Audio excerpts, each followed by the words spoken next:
In this video, we're going to break down exactly how to make $25 to $100 a day selling STL files. In this video, we're going to break down everything you need to know when it comes to picking a niche, whether you should sell STLs or memberships, and exactly how to get your first batch of initial members paying for your monthly licenses, and how to get your first batch of members paying for a commercial license to your memberships. So with all that said, let's go ahead and jump right into the computer and get started. So there are three main things that we are going to cover when it comes to selling STL files online.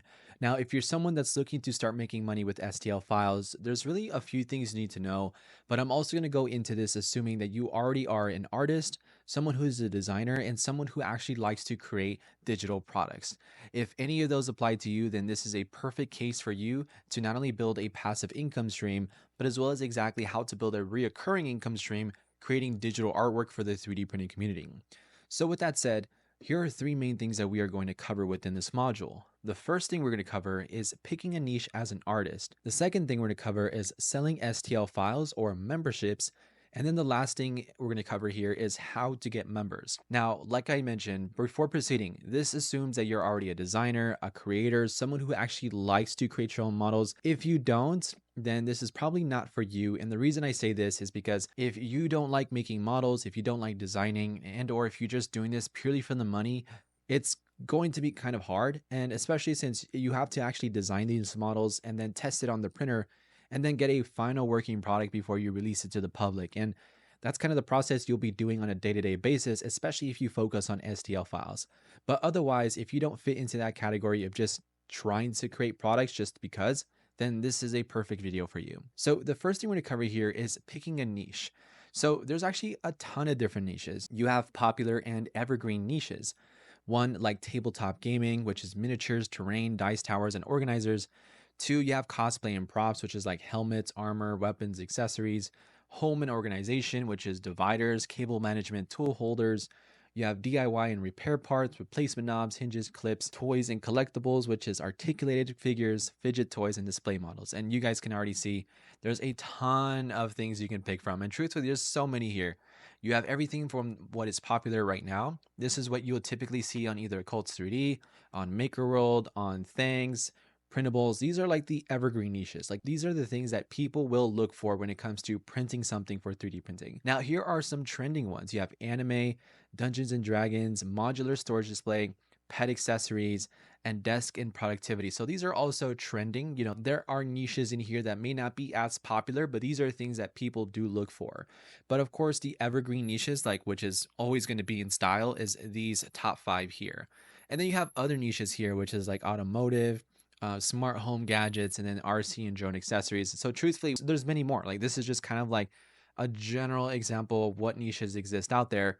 You as an artist or a creator should already know what you like to make and sell, or make and design and then possibly even sell. If you don't know, then this should give you some ideas. But if you're watching this, then it's because you already know what you want to make and or you're already selling, but you're either not getting consistent downloads and or you're looking to increase or transition to selling memberships. So right here, it's just a matter of just picking a niche that you actually like, and assuming you have one, we can move on to the next step. So for me, for example, I'm just going to share my experience. For example, I have a team that helps me design models, but I'm more so focused on the functional aspect. Like my skill set is centered around Fusion 360. So I created products like toolboxes, organizers, storage crates, stuff like that. But I also do have someone that helps me design models, which is more articulated designs, flexies, fidgets, toys, and things of that nature. So for my case, it's a little different because I actually have a team that helps me design these models. But for you, if it's just you doing it on your own, it actually requires much more work because you need to first kind of plan and prep exactly what niche you need to go into and then figure out what kind of products you want to make. And then once you figure out what you want to make, let's just say, for example, you want to make dragons. Well, the layout for a dragon is the same, but you might just change the style or the way the dragon looks, or maybe the color, or maybe certain features of the dragon that give it a different shape or color. It's like if you ever played a game and you buy a skin for a character. That's basically what you're doing. You're just reskinning the same character with a dragon. And that's really what you're doing. And a lot of creators do that and they do really well. So in my case, you know, we have designs that we've done it all. We've done flexies, we've done AirPod cases, we've done keyboard, pieces here. You know, we've done toolboxes, we've done storage crates. Truthfully, we've done a lot of it, but a lot of the stuff we haven't done is kind of like the anime pop stuff, Dungeon and Dragons, so things like that. So truthfully, just pick something that you like and something you care about. For me, these are designs that I like myself, and these are things I would use myself, which is funny because I actually have the duck one right here in hand. I just don't have the head with me. So truthfully, it should be stuff that you would use yourself, and if you use it yourself, you'd be way more happier doing this and have a lot more fun. So the second thing, should you sell STL files or a membership? So selling STL files are great for passive income, one-time purchases, which is less customer support, meaning that when someone buys it, it's less likely someone's going to reach out and ask a question about it. And then lastly, you just upload that file and you're done. You never have to think about it again. You can just upload it. If the file works straight out the gate and everyone's happy with it, you're good. So the average price range for a file for STLs is usually around $2 to $5. But I want to be very clear, it really depends on what you're selling. I'm not saying that every single thing is between $2 to $5. I'm just saying that the average is around there. I started around $2 and actually gradually increased my prices to around $10, but that's because I started creating models in bulk and then I pieced it together as a collection. So rather than selling one model, we sold a collection of 5 pieces for like $9.99. So it just made more sense and actually got a much higher profit margin while doing less work. The next thing here is selling memberships. So one of the best things you can do is that if you have a database of files, if you're a designer and or you want to build reoccurring income, is to sell memberships. So what selling memberships are great for is this, it allows you to build MRR, so monthly reoccurring revenue. This is the income, this is the lifeblood that your business will have.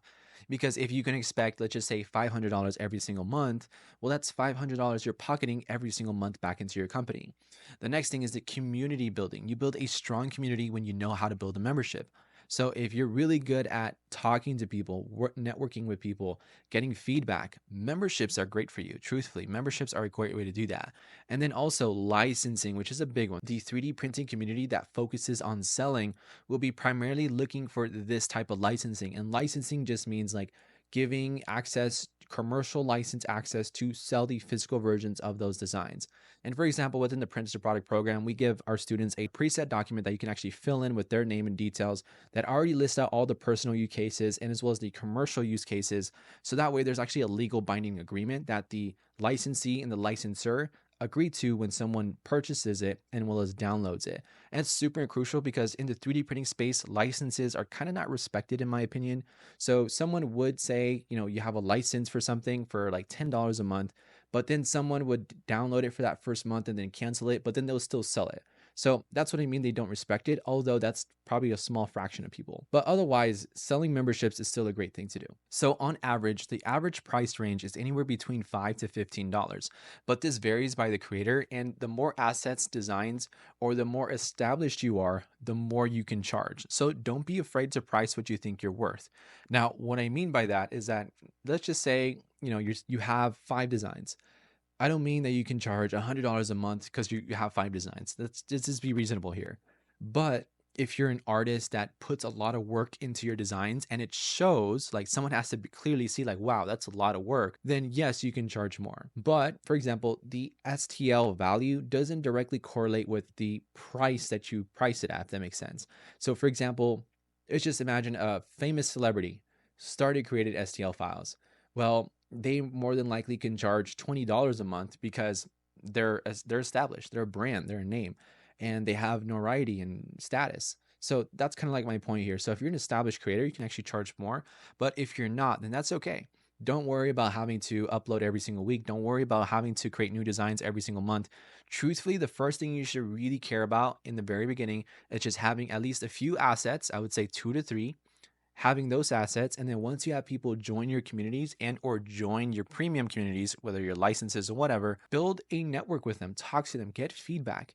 People want to get to know you as a designer and creator, and they want to know that you care. And if you care, you're going to build a really strong community, and people are less likely to cancel, even though you may not be putting out as consistent designs. Because let's be honest, work, life, family gets in the way, and truthfully, we can't always have time to sit behind the desk and start modeling new designs. So the next thing here is getting members. So let's just say, for example, you have files that you're already selling and you want to start a membership, and or you already have a membership, but you're not getting new people to come into your membership, and or people are not signing up. Or if you have a Patreon, they're only joining your free tier and not joining your paid tier. How do you actually get your first batch of members?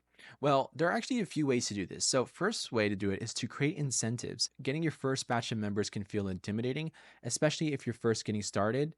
But to get your first customers, you need to incentivize people. People won't just sign up just because you have a really nice design or because you have a really cheap price.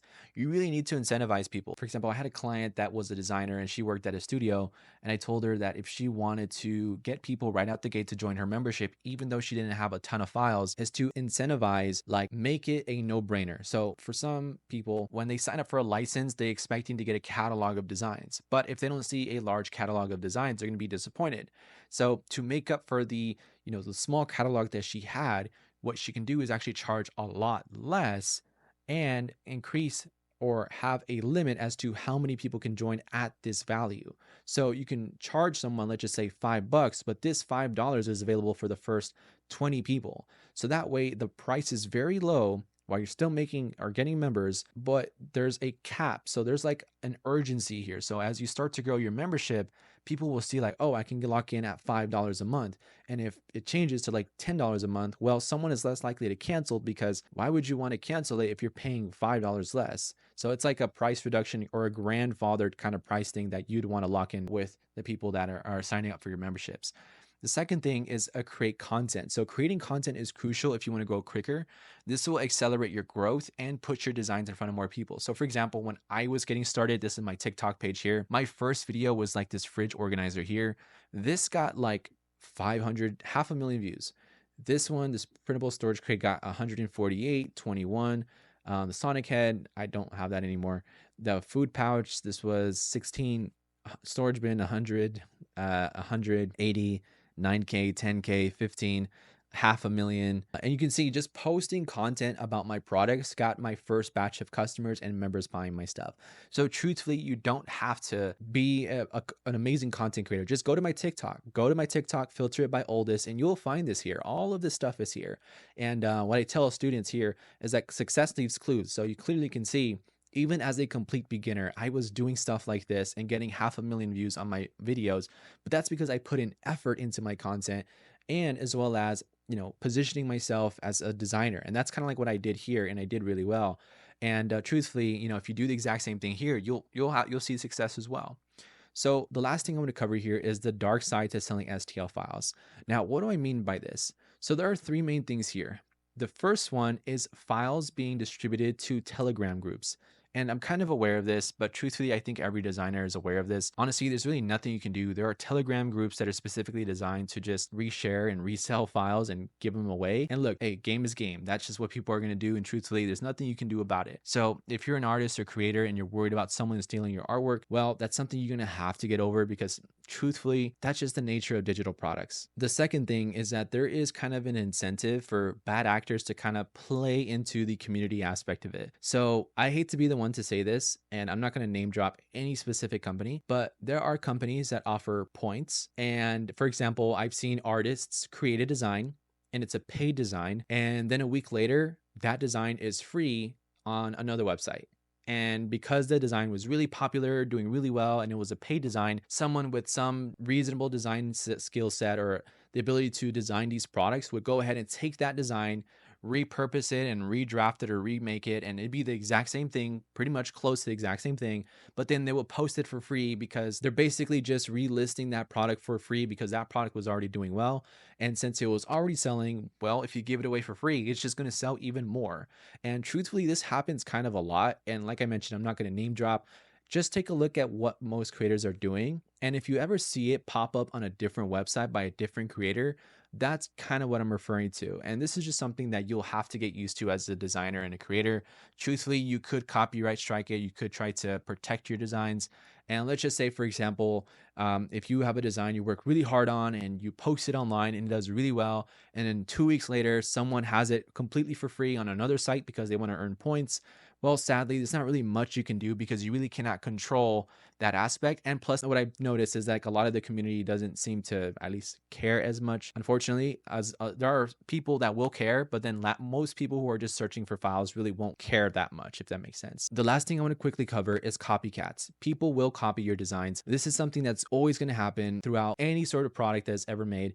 People copy phones, people copy computers, people copy simple everyday products. And truthfully, there's nothing you can do about it. Like Scrub Daddy probably got copied by some other company with a different name and a slightly different brand. If there's an American made product, well, you can guarantee there's a Chinese made product with the exact same thing, but it's like clearly a knockoff. So truthfully, that's just kind of the nature of the game, especially with digital products. There's really not much you can do. But my whole point with this video is to kind of shine a light as to some of the benefits that you can have or gain when it comes to selling STL files and memberships. And truthfully, don't let the bad side kind of deter you from wanting to get started with this. This is truly an amazing hobby. And the fact that you can build a full-time income in a business just from selling files and designs, honestly, it's kind of cool. You can make literally 200 to an extra $500 a month, sometimes several grand, sometimes several $1,000s per month, especially if you have a large community of people paying you for your designs or products. Just take a look at some of the top creators that are making several $1,000s per month just on people subscribing to their catalogs or designs. Now, keep in mind, selling STL files is like a marathon. It's not a sprint. It's not going to happen overnight. You just need to be consistent, put yourself out there. And if you're willing to put your face in front of it and brand yourself, then you can position yourself as a creator, as an artist. And when you have a community, your community is going to back you up whenever there is bad actors doing things that they're not supposed to be doing. So with all that said, if you're a complete beginner who wants to learn how to create your own models for 3D printing, we're hosting the 14-day challenge within our 3D printing community. We basically take you from a complete beginner to someone who knows how to design their own models for 3D printing. It's the perfect way to get started, especially if you're just getting started to create your own models and designs. But if you're an established seller, someone who wants to sell STL files, memberships, and or 3D printed products online, we've opened up slots to the printed product program showing you exactly how to get started. If you're curious about that, I'll leave a link down below in the description for both of these things. If you're a beginner just getting started, join the 14-day challenge. If you're more of a seasoned entrepreneur, seller, and or is already making money with 3D printing or wants to scale further, join the printed product program. But with that said, thank you so much for watching this video. If you guys found it insightful and informative, like the video, subscribe down below, and I'll see you guys in the next one. Peace.